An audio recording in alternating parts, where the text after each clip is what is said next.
Achieving a gorgeous grin from home isn't a total mystery with Bite Clear aligners. Just don't be surprised if all of your sleuthing friends start asking, "What's your secret?" Begin by ordering your at-home impression kit today for only $14.95. Bite Clear aligners are doctor-directed and delivered to your door. Treatment costs thousands less than braces. Plus, they offer flexible financing, accept eligible insurance, and you can pay with your HSA FSA. Get 80% off your impression kit when you use code WONDERY at Byte.com. That's BYTE.com. Start your confidence journey today with Byte. As a person with a very deep voice, I'm hired all the time for advertising campaigns. But a deep voice doesn't sell B2B, and advertising on the wrong platform doesn't sell B2B either. That's why if you're a B2B marketer, you should use LinkedIn ads. LinkedIn has the targeting capabilities to help you reach the world's largest professional audience.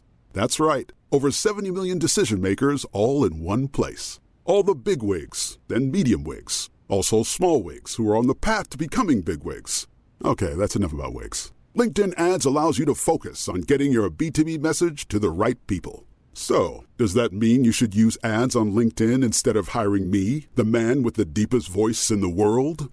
Yes. Yes, it does. Get started today and see why LinkedIn is the place to be to be. We'll even give you a $100 credit on your next campaign. Go to linkedin.com/results to claim your credit. That's linkedin.com/results. Terms and conditions apply. Acast powers the world's best podcasts. Here's a show that we recommend. What is The Briefing Room? It's a behind-the-scenes look at how the criminal justice system works and the lives of the people within that system. If you love true crime, well, these are the real people who do the job every day of making sure justice is served. Hi, I'm Detective Dave. I'm Detective Dan. Together, we have decades of experience in local law enforcement, a profession that we think is often misunderstood. So we're going to explore how to do it right, and we won't shy away from when it's done wrong. These are stories you'll hear nowhere else. Unique, frank, and unvarnished. From the team that brought you Small Town Dicks, this is The Briefing Room. Episode 1 drops on August 30th. We'll meet you in the briefing room. Acast helps creators launch, grow, and monetize their podcasts everywhere.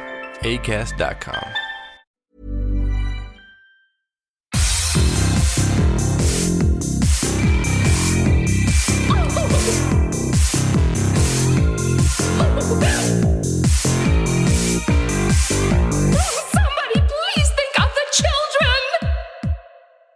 And welcome back to Little Cuts, our weekly mini-sode where we dig into things that we've been, I think, just watching recently. I'm Terry. I'm Mary Beth, and if you maybe strain your ears, you can hear my cat Zucchini snoring behind me. Aww. I'm not sure if the mic is catching it, but he is snoring like a human being on Steve's office chair. It is so cute. You don't hear it? Okay, it might not, because I think because my mic's plugged in, you probably can't hear it. But I'll take a video later. But anyway, I'm Mary Beth. That's my snoring cat. And this week we are talking about Killer Santas, a scary green monster, a luxury hotel, reality TV trash, and military school. And military school. Oh, boy. Boy. So I guess let's start with Killer Santas. Yeah. I just, before we do talk about the one that we just watched, I did go see Violent Night. This last weekend as well.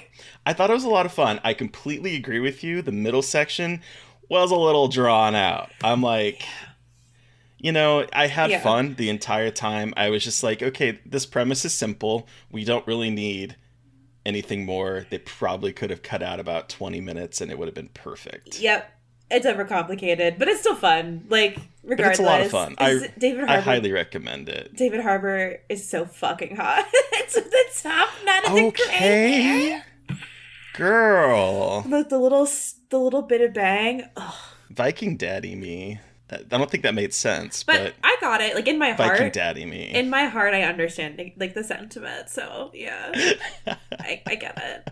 And just, like, I know that we might be talking more about this movie, but and speaking of Killer Santas, I just want to shout out Christmas Bloody Christmas, which I believe is, as of the publication of this, it is on Shudder.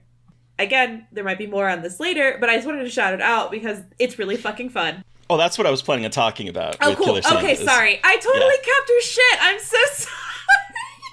That was so rude of me. I'm so sorry. No. I got really excited about Christmas. Bloody Christmas. I know. That's what I really wanted to talk about it. That's why I was like Santa's, because there's two.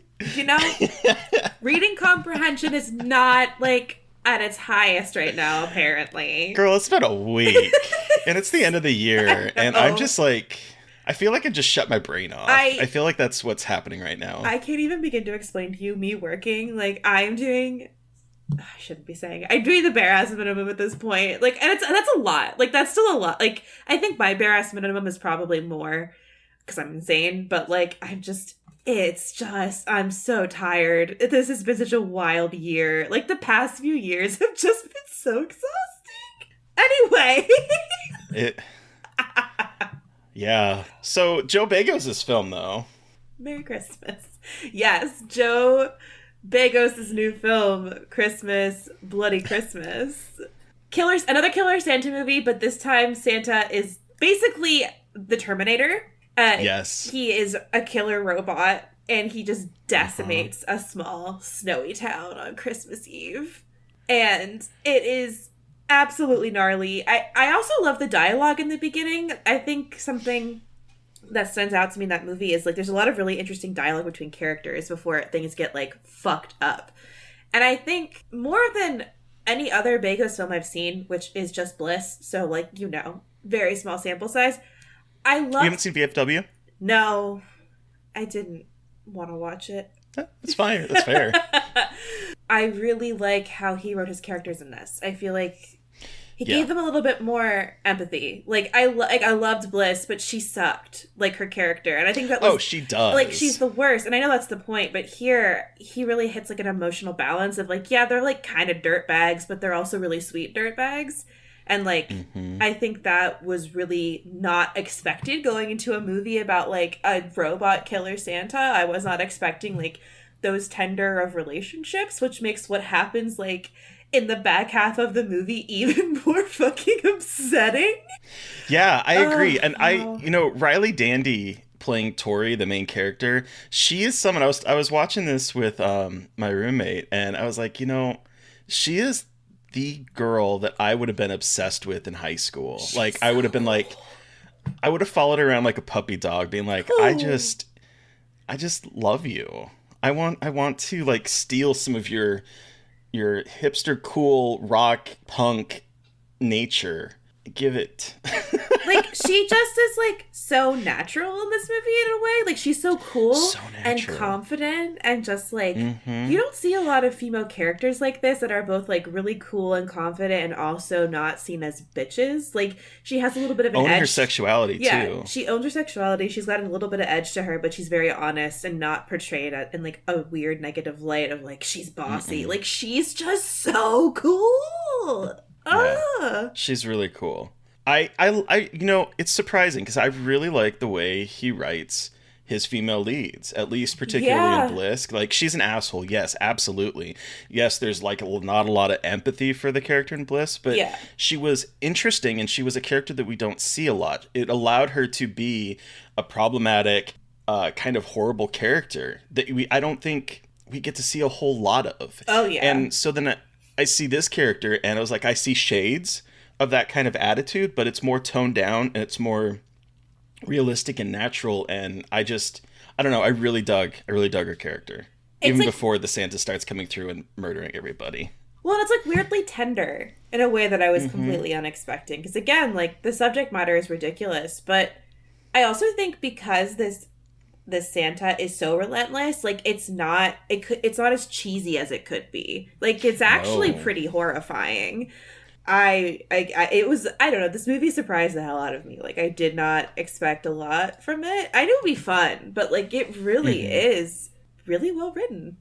Yeah, I was impressed with it. I was also just impressed with the scope of it, because it feels really epic for a movie that I'm sure has a low budget. Like, just, there's explosions and there's cars and just, I don't know. I was expecting it to be more smaller scope, but it still has that big kind of indie but heart of like an action Terminator movie, and I love that.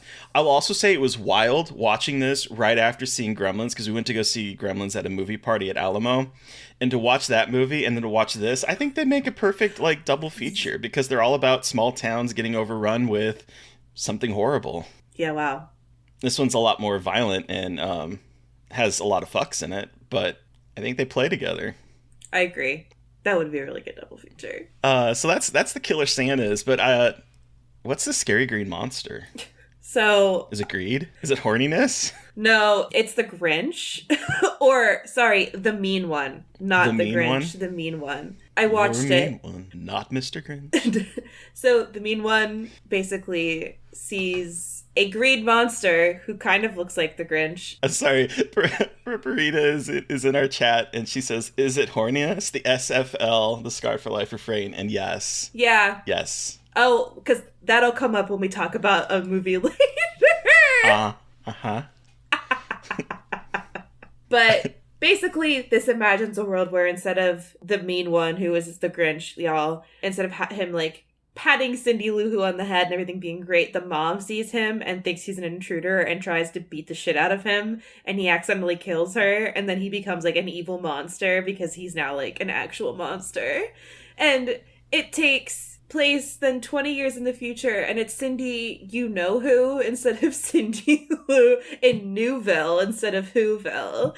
And he comes back. Oink, oink, nudge, nudge. And he comes back and just starts massacring everybody. And, you know, I had to talk about it because it's like not like viral thing, and I was very curious about it. It's fine. David Howard Thornton, who plays Art the Clown, plays the mean one, and he's incredible, of course. Like, regardless of the movie's quality, he is really good. All the blood is CGI, so take that as you will. But, like, it's a fun movie to, like, get drunk with your friends watching.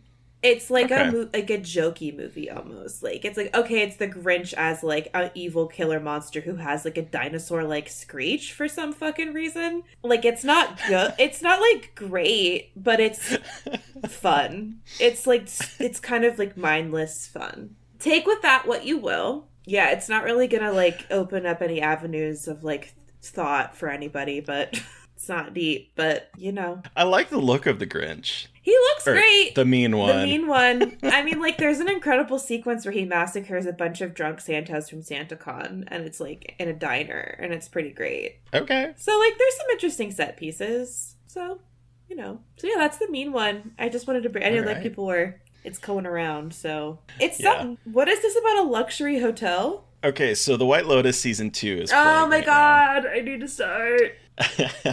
And I was obsessed with the first season, and I was really excited to see the second season because I think the cast looked really good. I mean, Aubrey Plaza is in it. Mm-hmm. Jennifer Coolidge returns. Theo James, who I think is oddly... there's like a charismatic, attractive quality to him that I find very magnetic. Okay. Michael Imperioli is in it. Mm-hmm. Like, it has a great cast. And F. Murray Abraham, who I know from Mythic Quest, the Apple TV show, he's on that. Well, was on that. I don't think he's in the third season. And he's in this season. And I love the first season. I don't think this one is as good so far. I'm on I finished 4 episodes. There's 6 episodes out. The finale is airing this coming Sunday. So I'm a little bit behind. So I don't know if maybe it sort of like starts to tie things together a bit more. But it feels very straight. Oh, okay. Whereas the first season felt...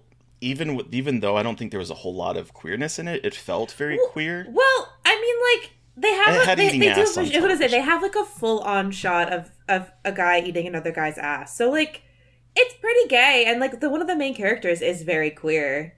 So like, and of course those 2 girls had like major like have crushes on each other, but whatever. Oh yeah. Anyway, regardless, it just had like a kind of campy queer energy to it. And I was hoping that would continue on here. And I mean, there are queer characters.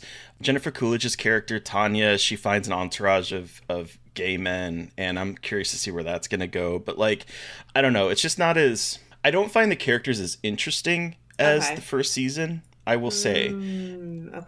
As much as I love Jennifer Coolidge, I don't think she's used very well in this. I've heard that.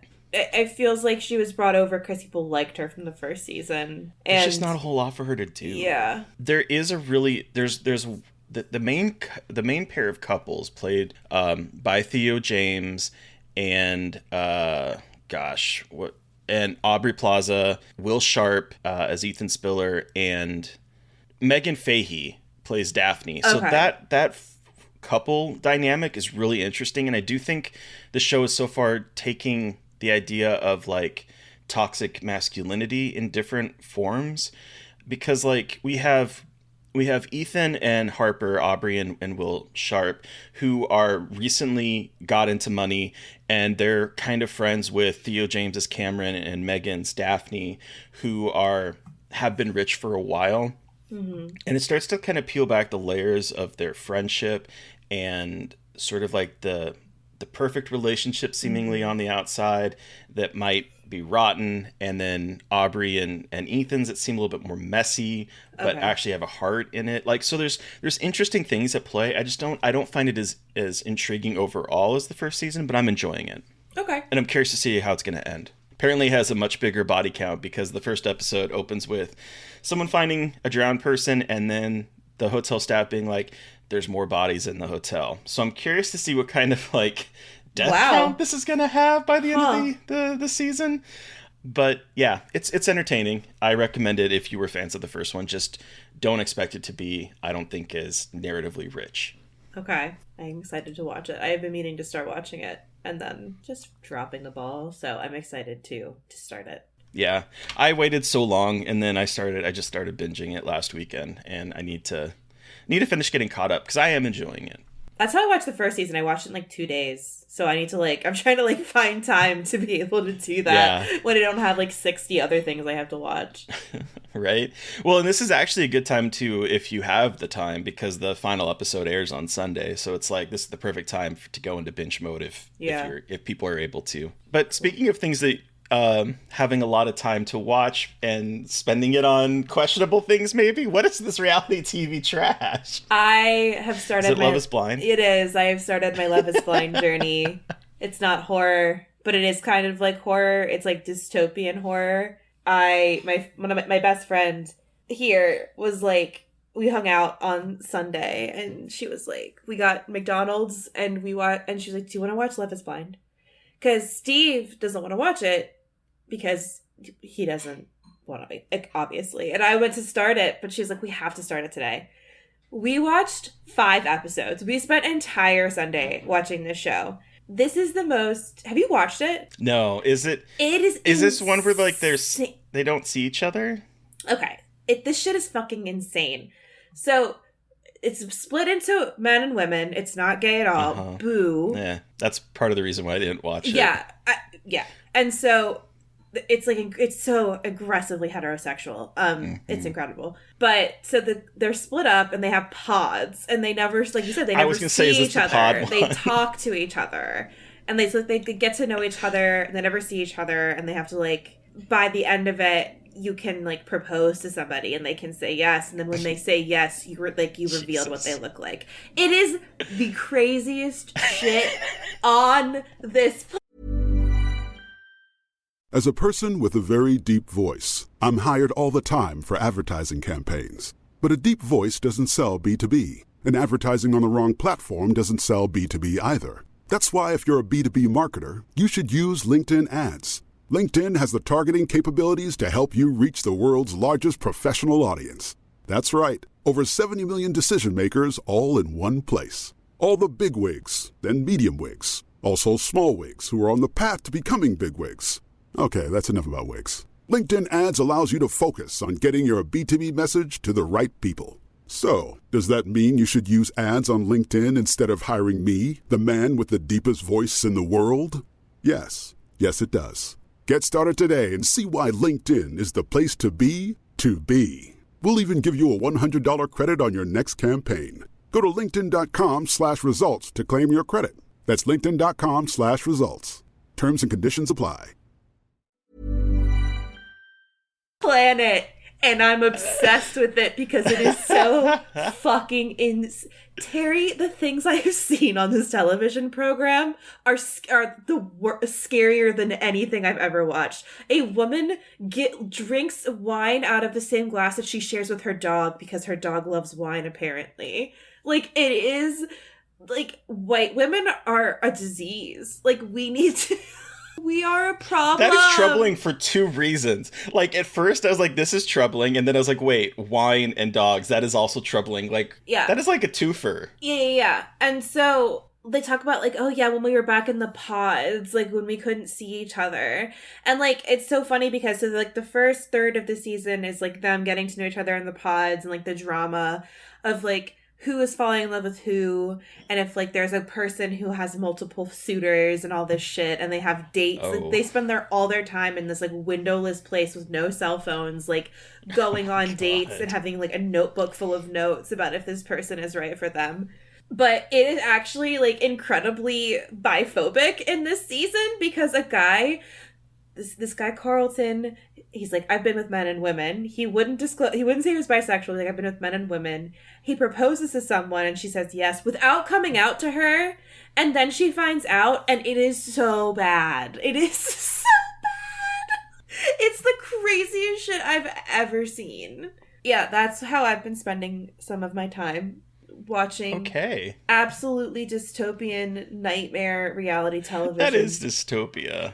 That I can't, and my favorite is, like, none of their friends or family knew, and so they have to introduce the fiance to their parents, and they have to get married in a month after they, like, meet, so they have to, like, plan a wedding in a month and introduce their entire family and friends to the person. And they move in with each other in, like, a neutral apartment that's, like, rented for them by production, and, like, they leave their homes to, like, live together for, like, 3 weeks in a fucking random apartment. It's dystopian. It is absolutely bananagrams. Does not compute. I think you just broke my brain. Yeah. I did not realize that was the rest of it. I thought it was literally just we'll meet and then we'll see if we want to have a date after we've had these long conversations. I did not realize that it goes through. No, you have to get married at the end of it. Welcome to the future. Obviously these relationships do not work, and it's like watching a train wreck. Yeah, I've been watching a lot of weird movies and a lot of Love is Blind. I contain multitudes. It's a nightmare. And I've bought into the nightmare. Like, I've just fully surrendered myself to it. Like, I'm aware that I am part of the problem, and I don't care. I don't. Watching these human train wrecks, it's Lord. Delightful. And terrible, but, like, delightful. Anyway. I got nothing. And now we're something completely different. Like, there's no good way to transition. No, there really isn't. We're continuing on our Child's Play journey, Child's Play 3, where we see Andy at a military school. Yes. And Chucky 8 years coming later. Back. Again, who keeps making new dolls out of Chucky parts? Where did you find the fucking plastic? That's the one part of these movies I just can't. Like, I know it's not supposed to make sense, but, like, they just keep finding the plastic and using it again, and somehow his spirit is bound to the plastic? It's like, I know it's a fucking haunted doll movie, but Jesus. I love that the factory has turned back on, and somehow his blood gets mingled into the melted plastic to make new dolls, and that is the tenuous connection to this movie is the blood. And I guess his blood is still there, and 8 years later it hasn't, like, flaked away. But I digress. I mean, to be fair, when asked about this movie, Don Mancini, the writer of all of them, has said this is his least favorite entry in the series, adding that he ran out of ideas after the second film. Oh, okay. Not ironically, but also interestingly enough, this is also a Jack Bender film, and Jack Bender would go on to, he directed this, he would go on to be involved in Lost. Oh. like that Jack Bender. Oh, huh. What an interesting trajectory. Yeah. He has an interesting trajectory because he directed a couple episodes of Beverly Hills. He directed some Northern Exposure. Oh. And then he would go on to, I believe he got involved with Felicity, which is, where J.J. Abrams kind of got his TV start. And then he would go on to direct Alias and then a whole bunch of episodes of Lost. Good for him. What a trajectory for him. Good for him. He says that this movie is also really silly. Is his. Yeah. It's incredibly silly. The things that Chucky says in this movie don't fuck with the Chuck. And, like, God, some of the shit he says in this movie is absolutely ridiculous. Like, this is not a great movie because I don't like most of the characters were just like very flat. Like everything is just very flat. Like why is there like a small child at this military academy with all of these teenagers? That was a question I kept asking myself, and I was like, he is a good like 5 to 7 years younger than all of these like adult children. So like what is going on? Yeah, I had forgotten about that because it's been a minute because I don't, this isn't one that I go revisit, and it's been a minute since I've seen it, and I was like, what is this random 8-year-old doing here? It's just like, it is so silly because it doesn't make a lick of fucking sense. And that, you know what? Sometimes that's fine. Like, why is there a haunted house ride next to this military school? Why is there a carnival? What is this military school? Like, what is going on? It makes the barber is weird. I mean, everything about it is just like very disjointed, and yet Chucky is still incredible and makes it like fun watching just because like Brad Dourif is the fucking funniest. And yes, I did text Terry today saying I have my phone up. I texted Terry today saying there's something wrong with me. Why do I find Chucky slightly hot? I am diseased in the head. Brett, yes, Purpurina is definitely, that's the proper response of my name in all caps, and because it's true. And I was like, I am sick in the head. Is it horniness? Put me in prison. Bonk, go to horny jail. I am the epitome of that meme. I was like, should I tell Terry this? I'm like, yeah, of course I have to tell Terry this. Of course like, you should. It's like one of those thoughts you have that you're like, I probably shouldn't share that with anyone. I was like, no. I have to put it on my entire podcast that my father-in-law might now listen to. So Jack Barnold, if you're listening to this, hey, your daughter-in-law's an absolute sicko. Oh my god. There is a couple great moments though. Like you mentioned in a text about filling the paintball guns with real bullets. That was incredible. I was like, look, say what you want about this movie, but this moment is just like chef's kiss, like absolutely incredible Chucky bullshit. There's some good moments in it. I did also like the moment where the guy dies from a heart attack. And Chucky's like, okay. I guess that happened, basically. Like, the puppet work in these movies is so incredible. Like, just watching him, like, grip things and grab things, and like, when he's walking over the toy CEO guy's back, it's just, like, I know how much work went into puppeteering him, but good God, like, it does look so good, even for, like, the late 80s, early 90s, like, fuck, it still looks incredible. It does. And, it was weird watching this. And then we interviewed someone who is we're going to have an episode with him coming up soon. A fantastic episode, I might add. But he was the cinematographer for this. And he kind of got his feature film debut sort of with this. Like if you look at his IMDb page. And so that was wild getting to talk to him while we're watching this movie for the podcast, like completely unplanned, had no idea. So that was kind of wild. I know. That was really wild. And it's funny to watch this and be like, well, it was okay. I mean, but still. It was a starting DP role for him. Oh, 100%. It's just so funny, like, how many people get their starts in franchise entries like that are like, It's still a franchise entry, though. Like, even if it's not... The thing is, even the worst franchise entry is still in, like, a big IP franchise. So, like... Exactly. And, like, again, I don't think it was that bad. Like, I still had a lot of fun watching it. Like, I think these movies are so fun, and finally, like, finally watching these Child's Play movies, like, I love Chucky. Like, I think he's rising up to be one of my favorite horror villains. Like, he fucking rules. He's such a dick, but, like, Brad Dourif as Chucky is so good. So good. So good.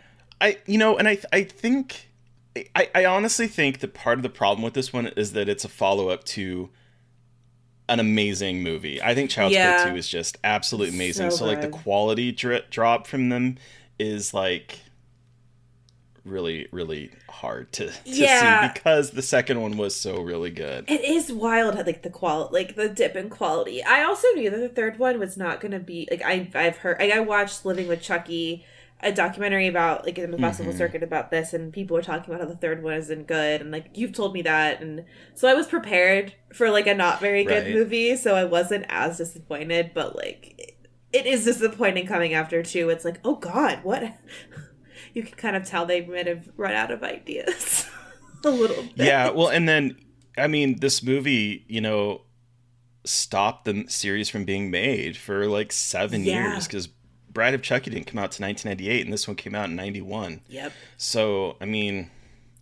I'm so excited for this jump in time, though, for the new Chuckies. I'm so fucking stoked. This is where it starts to get more... I think, as much as I love number 2, I think number 2 is probably in terms of, like, just a great slasher, my favorite of the series, I will say. I think that from Bride onward, Don is just having a blast, and it's just a lot of fun to see him play with genre expectations, to play with different themes, to play with different stuff. So I'm really excited to get to these next 4 movies. I think it's 4. Jennifer Tilly is my girlfriend. I'm so excited. So next week, y'all are talking about Bride of Chucky and are continuing our Child's Play series. I'm having a great time. I'm so glad we're doing this, mostly for my own selfish... It's fun. Again, fun for you, fun for me. And it's nice to watch something and just be like, it's good to get filled in on the horror empty spots that you have. So, and I will say, like, I think maybe we'll approach this as we get to the end of this franchise, but I will say, rewatching it, I think as a whole, this is probably the most solid of the horror franchises. I was going to say, like, again, as much as I'm a Fredhead, I think in terms of quality... That's what I've heard. Again, I have to reserve judgment until I watch. Mm-hmm. That's the feeling. And look, there's just... Some of the Freddys are really... The quality is not good, but they're so fun. But, ooh, Freddy goes some places. But, who are we talking to on Monday? Uncertain. So there's going to be an episode. Don't worry. There is an episode planned for Monday. But what we originally were planning for Monday might happen, might not, because we don't know yet. So we will be posting on Patreon the moment that we know. We'll know probably tomorrow. Yeah. Which episode is going to post on Monday. But until then... It's a little up in the air right now, so it'll be a surprise for everybody, including us. But yeah, keep an eye on our Patreon for updates, and if you're not a patron, why not? Please and thank you. We love you. Thank you for supporting us.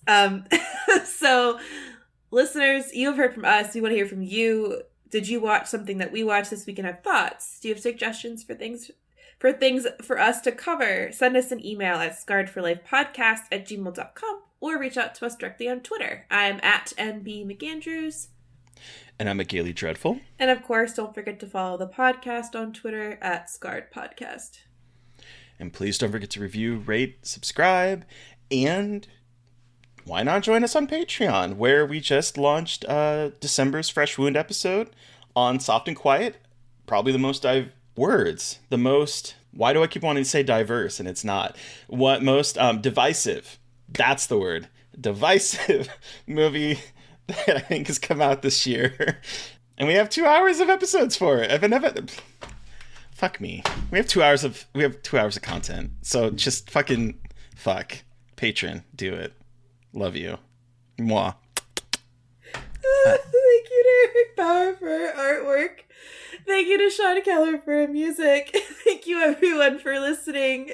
Please stay safe out there, but most importantly, stay creepy. And if you've seen my brain, send it my way. Goodbye. I'm done. Oh, won't somebody please think of the children?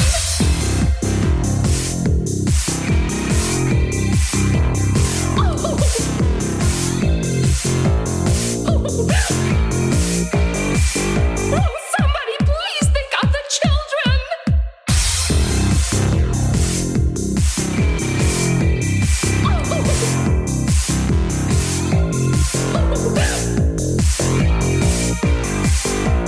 Somebody please think of the children! As a person with a very deep voice, I'm hired all the time for advertising campaigns. But a deep voice doesn't sell B2B, and advertising on the wrong platform doesn't sell B2B either. That's why if you're a B2B marketer, you should use LinkedIn ads. LinkedIn has the targeting capabilities to help you reach the world's largest professional audience. That's right, over 70 million decision makers all in one place. All the big wigs, then medium wigs, also small wigs who are on the path to becoming big wigs. Okay, that's enough about wigs. LinkedIn ads allows you to focus on getting your B2B message to the right people. So, does that mean you should use ads on LinkedIn instead of hiring me, the man with the deepest voice in the world? Yes. Yes, it does. Get started today and see why LinkedIn is the place to be to be. We'll even give you a $100 credit on your next campaign. Go to linkedin.com/results to claim your credit. That's linkedin.com/results. Terms and conditions apply. Acast powers the world's best podcasts. Here's a show that we recommend.